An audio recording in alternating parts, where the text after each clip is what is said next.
प्यारे बच्चों, कैसे हो आप सभी? आशा करता हूँ बहुत ही अच्छे होंगे। बच्चों, आज हम लोग एक नई टॉपिक के ऊपर बातें करेंगे फ्रिक्शन में, जिसका नाम है एंगल ऑफ रिपोज या फिर उसे कह सकते हैं इंक्लाइंड प्लेन। बच्चों, ये जो टॉपिक है बहुत ही ज्यादा इंपॉर्टेंट है मैकेनिक्स के लिए और फ्रिक्शन के लिए भी, क्योंकि इससे प्रश्न बहुत ही अच्छे अच्छे बनते हैं जेई मेन में भी और आईआईटी एडवांस में भी। तो बच्चों, ये बेसिकली बहुत ही अच्छी टॉपिक है और बातों को अंत तक जानने का कोशिश करेंगे, सीखेंगे, समझेंगे। आओ बातों को स्टार्ट करते हैं बच्चों। मैं शिवानंद त्रिपाठी और आपका अपना चैनल मेगर कॉन्सेप्ट क्लासेस। बच्चों, हेडिंग देंगे टॉपिक का नाम angle of repose. Angle of repose, angle of repose. अब ये एंगल ऑफ रिपोज है क्या बच्चों? पिछले भी लेक्चर्स में मैंने जब न्यूटन्स लॉज पढ़ाए थे तो न्यूटन्स लॉज ऑफ मोशन में बताया था कि ये किस तरह से इंक्लाइंड प्लेन रहता है। इंक्लाइंड प्लेन रहता है एंगल थीटा, और इसके ऊपर कोई ब्लॉक रख देते थे तो ये ब्लॉक बेसिकली क्या होता था, नीचे गिर जाता था। लेकिन आप जनरली गौर किए होंगे कि अगर हमारे पास इंक्लाइंड प्लेन है, अगर हमारे पास क्या है बच्चों, इंक्लाइंड प्लेन है, और इंक्लाइंड प्लेन होने के साथ साथ जब कभी भी आप इसके ऊपर ब्लॉक को रखते हो तो जनरली आप देखते हो बच्चों कि कभी कभी अगर ऐसे ब्लॉक यहाँ पे रखा हुआ है, इस प्रकार से अगर ब्लॉक को रखा हुआ है तो ब्लॉक कभी कभी नीचे नहीं गिरता है। धीरे धीरे धीरे धीरे अगर आप उस इंक्लाइंड को बढ़ा रहे हो, मतलब इंक्लाइंड जैसे जैसे ऊपर होते जा रहा है, तो आप देखोगे कि ब्लॉक जो है वो नीचे की तरफ गिरना स्टार्ट कर देता है, नीचे की तरफ गिरना स्टार्ट कर देता है।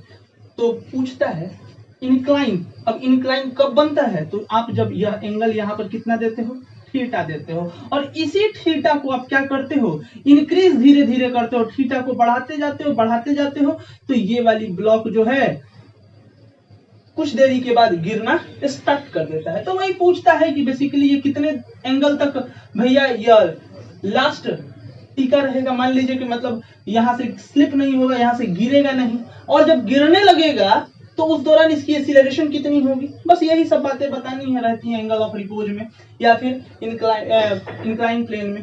तो ये मान लीजिए बच्चों एम मास की ब्लॉक थी और यहां पर अभी ब्लॉक गिर नहीं रहा है, इस तरह से रखा हुआ है और ब्लॉक नहीं गिर रहा है। तो ब्लॉक अगर गिरेगा नहीं तो यहां पर कौन सी फ्रिक्शन स्टार्ट हो जाएगी, स्टैटिक फ्रिक्शन। जब ब्लॉक चलेगा नहीं तो बता रखा है मैंने कि स्टैटिक फ्रिक्शन क्या है बच्चों, सेल्फ एडजस्टेबल इन नेचर है।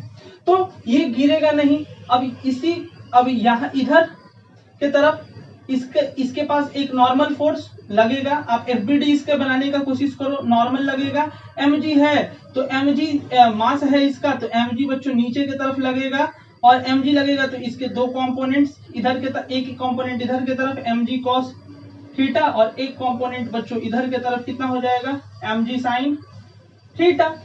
ठीक है, ये बात तो हम लोग को पता चल गया। तो n minus mg cos theta, और ऊपर में किसी प्रकार का एक्सीलरेशन नहीं है तो m इंटू जीरो, तो जीरो हो गया पूरा। तो n इक्वल टू क्या हो जाएगा बच्चों, mg cos थीटा हो जाएगा। यहां तक हम लोग को बात समझ में आता है। अब दूसरी बात कि ये वाली ब्लॉक तो गिर नहीं रही है, स्लिप नहीं हो रही है, और ये जितनी भी फोर्स नीचे की तरफ लग रही है, स्टैटिक फ्रिक्शन बच्चों पीछे की तरफ उतना ही लग जाता है। ये पहले भी बात मैंने बता रखा है। तो Fs इक्वल टू क्या हो जाएगा बच्चों, mg sin थीटा। ठीक है, ये दूसरी नंबर बात हो गई। अब एक बात ये भी हमने पढ़ा रखा है कि Fs जो होता है वो ऑलवेज छोटा या बराबर होता है Fs मैक्सिमम फोर्स के, फ्रिक्शन के, स्टैटिक फ्रिक्शन मैक्सिमम के ना। तो यहाँ पर इसका वैल्यू क्या होता है, म्यूएस इंटू एन होता है, और इसकी वैल्यू हमको दी हुई है कितनी, mg sin थीटा। कितनी दी हुई है, mg sin थीटा। n की मान यहाँ पर निकल ही गया है, तो म्यूएस mg cos थीटा, और ये हो गया mg sin बच्चों थीटा। mg से mg कट आउट, ये मल्टीप्लाई में इधर गया तो बच्चों डिवाइड में, तो tan theta less than mu s, मतलब थीटा जो होगा वो less than tan inverse mu s होगा कि नहीं होगा।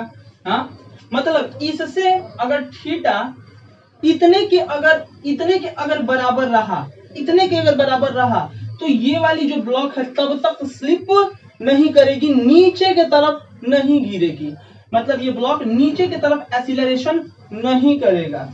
इसकी वैल्यू को हम मान लेते हैं थीटा नॉट, मतलब इतना अगर थीटा का वैल्यू है, इतना अगर थीटा का वैल्यू है आपका लास्ट, एकदम लास्ट, तब तक से मतलब तब तक से ये ब्लॉक जो है वो डाउन द इंक्लाइंड नहीं आएगा। अब पूछता है कि भैया चलिए ठीक है, तो अगेन अगर मान लेते हैं, अब एक लड़का बोला कि सर मान लीजिए कि थीटा का मान, ये थीटा का मान अगर थीटा नॉट, ये जो आप थीटा नॉट इसकी वैल्यू को आपने थीटा नॉट मान रखा है, इससे अगर ज्यादा हो गया तो क्या होगा? अरे इससे ज्यादा हो गया तो ये नीचे आ जाएगा, ये नीचे गिरना स्टार्ट हो जाएगा, ये स्लिप करना स्टार्ट हो जाएगा, और स्लिप करेगा तो एक्सीलरेशन कितना होगा? तो जब नीचे आएगा बच्चों, एक बात याद रखना, जब ये मूव करना स्टार्ट कर दिया, जब ये क्या करना स्टार्ट कर दिया, मूव करना, एक्सीलरेशन करना स्टार्ट कर दिया, तो एफएस न लगकर फिर कौन सा फ्रिक्शन लगने लगेगा? काइनेटिक फ्रिक्शन लगने लगेगा कि नहीं लगने लगेगा? तो acceleration M A equal to, दोनों फोर्स को बैलेंस कर दो, एम ए इक्वल टू क्योंकि एक्सीलरेशन ए से नीचे आ रहा है, तो M A equal to M G sine theta minus F के, माइनस कितना हो गया? एफ के, और एफ के इक्वल टू कितना होता है? हमने बता रखा है म्यू इंटू एन होता है, एन की मान एम जी कॉस थीटा दी हुई है, तो एन म्यू के into M G cos theta. अब ये एम ए हो गया, अब ये एक्सीलरेशन, अब यहां से इसको क्या करोगे? m मल्टीप्लाई में है, इधर जाएगा डिवाइड में, तो एक्सीलरेशन a इक्वल टू क्या हो जाएगा? mg sign theta minus mu के mg cos theta divided by acceleration कितना, डिवाइडेड बाई क्या हो जाएगा? m हो जाएगा, सॉरी m से m कट गया, तो a की वैल्यू कितनी आ गई? g sign theta minus mu के g कॉस थीटा। तो इस एक्सीलरेशन से, बेसिकली इसी एक्सीलरेशन से ये एम मास का ब्लॉक क्या करेगा? नीचे आना बच्चों स्टार्ट कर देगा। तो ये बात को ध्यान रखेंगे। अब इसके ऊपर प्रश्न किस प्रकार के पूछे जाते हैं, तो जरा देखेंगे प्यारे बच्चों।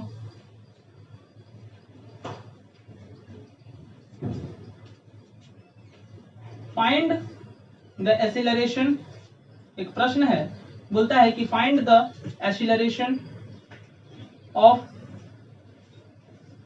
of blocks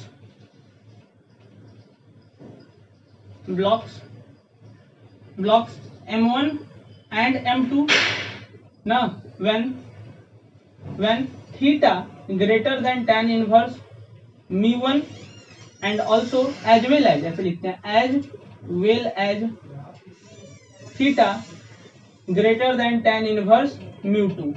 ये बात दी हुई है, फिगर दे देते हैं, इसकी फिगर भी दी रहती है बच्चों। ये दो ब्लॉक हैं, ये एक m1 मास की ब्लॉक है और दूसरी ब्लॉक m2 मास की है बच्चों। तो बोलता है कि हमको इसकी एक्सीलरेशन बताइए, कि ये कितने के एक्सीलरेशन से दोनों ब्लॉक नीचे की तरफ आएंगे। तो बच्चों ये बेसिकली ऐसे प्रश्न बनाने बहुत ही आसान होता है, क्योंकि अगर आप इस प्रकार के प्रश्न बनाने जब जाओ तो केस बेस्ड स्टडी की तरह इन प्रश्नों को लो, केस की तरह लो।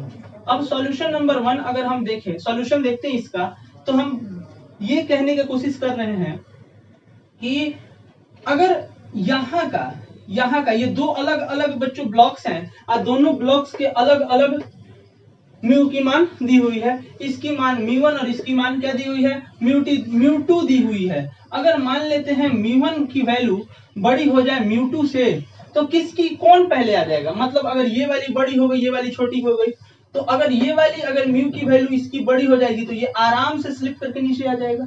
ये आराम से, पहला केस है कि ये वाला स्लिप करके नीचे आ जाएगा, मतलब इसकी एक्सीलरेशन अगर हम मान लेते हैं A2 और इसकी एक्सीलरेशन मान लेते हैं A1 होती नीचे के तरफ दोनों की वैल्यू, तो A2 बड़ा हो जाता किससे?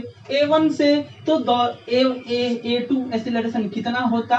तो A2 एक्सीलरेशन के लिए फिर से सिंपल वे में बनाएंगे अलग अलग करके। ये मास M2 हो जाता हमारा, ये मास हमारा क्या हो जाता बच्चों? m2 हो जाता। अब m2g नीचे की तरफ हो जाता, नॉर्मल ऊपर की तरफ हो जाएगा, और इसकी जो कंपोनेंट टूटेगी, दोनों कंपोनेंट एक हो जाएगी m2g cos थीटा, इधर की तरफ हो जाएगी m2g sin थीटा। तो क्या हो जाएगा, अब ये एक्सीलरेट करके नीचे आ रहा है, ये नीचे आ रहा है, एक्सीलरेशन मांग रहा है। देखो एक्सीलरेशन मांग रहा है तो कौन सी फ्रिक्शन लगेगी, काइनेटिक या स्टैटिक, काइनेटिक फ्रिक्शन लगना स्टार्ट हो जाएगा। जब भी पार्टिकल एक्सीलरेट करना स्टार्ट करेगा, दिमाग में याद रखना सिर्फ और सिर्फ काइनेटिक फ्रिक्शन लगेगा बच्चों, और कुछ भी नहीं ना, क्योंकि स्टैटिक तभी लगेगा जब वस्तु रुकी हुई है। ठीक, अब यहां से अगर हमको एक्सीलरेशन निकालना है, क्या निकालना है, एक्सीलरेशन निकालना है, तो क्या करेंगे, m2g sin थीटा में से f के पीछे की तरफ काइनेटिक फ्रिक्शन पीछे की तरफ उसको घटा देंगे, f के घटा देंगे, और f की मान कितनी होती है, आपसे अच्छा कोई नहीं जानता है, म्यू के इंटू कितना हो जाएगा, म्यू के इंटू m2g cos थीटा। यहाँ पे m2 लिख देते हैं, m2 से m2 कट गया, तो a2 की एक्सेलरेशन कितनी आ गई, g sin theta minus mu के g cos थीटा आ गई, ये a2 की एक्सेलरेशन आ गई। सिमिलरली इसी तरह से अब तो ये तो पहले आ जाएगा बच्चों, ये तो पहले गिर के नीचे का चला गया, बाद में धीरे धीरे धीरे धीरे A1 वाला जो ब्लॉक है ना, वो धीरे धीरे धीरे धीरे नीचे आएगा, छुकुर छुकुर नीचे आएगा एकदम आराम से ना, क्योंकि उसकी वैल्यू मैंने मान ली है कि म्यू1 की इसकी कोफिशिएंट ज्यादा है इससे, तो ये वाला आराम से आएगा m1। तो सिमिलरली वही वाला काम, तो a1 इक्वल टू क्या हो जाएगा, g sin theta minus mu के g cos थीटा हो जाएगा।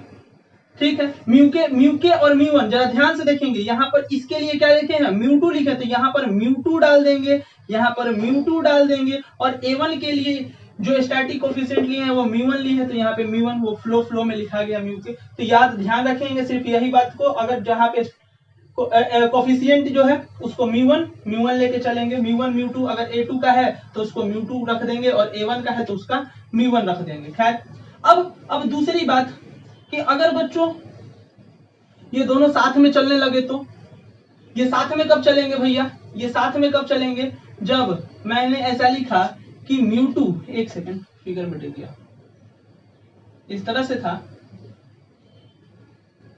ये हो गया m1 और ये हो गया m2 और ये हो गया हमारा थीटा।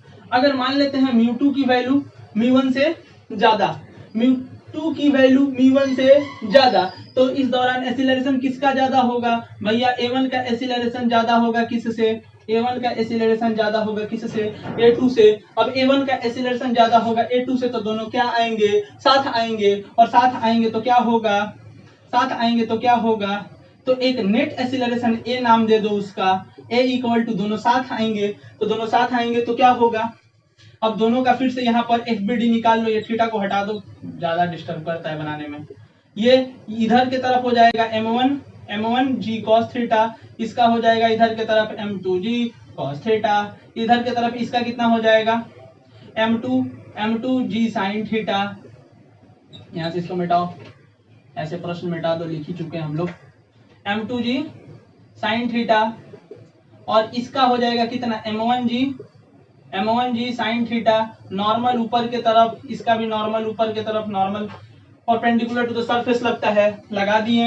अब हमको बताना है तो एक्सेलरेशन कैसे निकालेंगे, दोनों ब्लॉक साथ में आ रही है, तो दोनों ब्लॉक साथ में आ रही है, तो फ्रिक्शन इसका फ्रिक्शन Fk1 पीछे की तरफ, और इसका भी फ्रिक्शन Fk2 किधर की तरफ बच्चों, पीछे की तरफ, तो m2g sin theta plus m1g sin theta, m1g यहाँ पे लिख देंगे m1 प्लस m2, क्योंकि दोनों ब्लॉक साथ आएंगी ना। अब m2g sin theta, m1g sin theta हो गया, m1g sin थीटा हो गया बच्चों, जरा ध्यान से देखेंगे, m2g sin theta plus m1g, दोनों को साथ लेकर आ रहे, दोनों को, क्योंकि दोनों का डायरेक्शन सेम है, तो दोनों फोर्स जुड़ जाएंगे। अब ये दोनों पीछे हैं, दोनों अपोजिट है तो दोनों घट जाएंगे। Fk1 माइनस Fk2 डिवाइड, अब ये वाला मल्टीप्लाई में रख के क्या करेगा, इधर भेज दो डिवाइड में m2 प्लस m1। अब बच्चों यहाँ से देखो g साइन थीटा कॉमन है, कॉमन कर लो तो m1 प्लस m2 इंटू जी साइन थीटा, और ये क्या होता है μ1 इंटू Fk1 का, इसका μ1 दिया हुआ था, इसका कोफिशिएंट μ2 दिया हुआ था, तो μ1 इंटू क्या हो जाएगा m1 g cos थीटा, इसका क्या होगा μ2 m2 g sine theta sorry cos theta divided by m1 plus m2 हो गया। एक्सीलरेशन यहाँ से जो कॉमन है कॉमन निकाल लेंगे। बच्चों इस प्रकार के प्रश्न बहुत ही ज्यादा आसान होते हैं, सिर्फ और सिर्फ आपको एंगल ऑफ रिपोज के कॉन्सेप्ट को लगाना है और प्रॉब्लम को आसान भाषा में सॉल्व करना है, बस कुछ भी नहीं, सिंपल सी बात है।